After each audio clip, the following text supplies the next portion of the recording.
তারা কি রাত হলে কি ঘরের ভিতরে কুঁকড়িয়ে বসে থাকবে?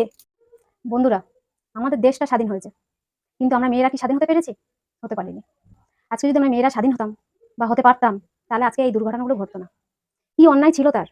একটা ছোট বোন, কত বাচ্চা একটা মেয়ে, সবে আস্তে আস্তে সিঁড়ি দিয়ে উঠতে শিখেছিল, তাকে সিঁড়ি থেকে উঠতে দিল না, তাকে সেখান থেকে টেনে নামিয়ে দেওয়া হলো।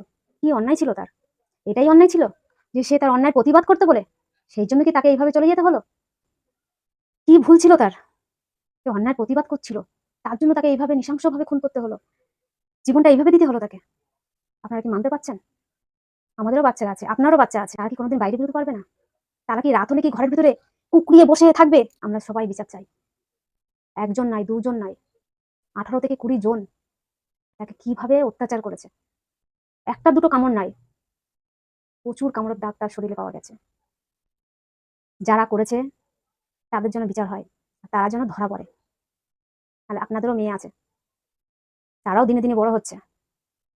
সেই জন্য আমরা আসুন, সবাই মিলে আমরা চাই বিচার হোক, আমরা চাই ধরা পড়ুক, কঠিন থেকে কঠিন বিচার হোক, ওর আত্মা শান্তি পাক, যেখানে আছে ভালো থাকুক।